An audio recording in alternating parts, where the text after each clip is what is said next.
আমি বাইরে ঘুরতে যাব আর ক্ষতি করব না তা কখনো হয়?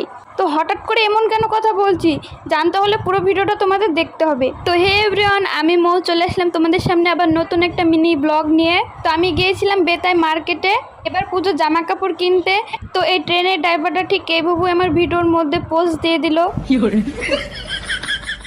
তারপরে আমরা ট্রেনটিকে বিদায় জানিয়ে চলেছিলাম একটা কাপড়ের দোকানে আমার ঠাকুমার জন্য শাড়ি কিনতে।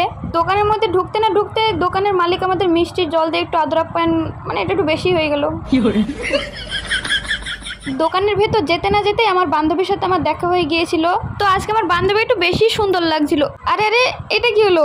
এনার যে হ্যান্ড পিস খুলে চলে আসলো। দোকানের মালিক আমাকে কাঁচা চিবিয়ে খেয়ে নেবে, আমার তো খুব ভয় লাগছিল। আমি এদিক ওদিক হাতটা ঢুকিয়ে দিয়েছিলাম কিন্তু হাতটা জোড়াই লাগছিল না। আমি কি করব কিছু বুঝতে পারছিলাম না।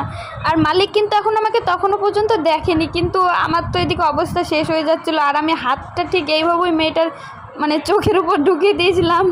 মালিকটা কিন্তু আমার পিসির সাথে গল্প করাতে ব্যস্ত ছিল, তাই আমাকে দেখতে পাচ্ছিল না। তো এত কিছুর পর ফাইনালি আমি হাতটা চোখের ওখানে ঢুকিয়ে দিলাম। আর চশমাটা যে কোথায় লাগাবো বুঝতে পারছিলাম না, তাই আমি গলাতে চশমাটা লাগিয়ে দিয়ে পালিয়ে এসেছি। তো ফাইনালি ওর লুকটা এরকমই লাগছিল। তোমরা কমেন্টের সময় বলো ওকে কেমন লাগছে, আর সবাই ভালো থেকো।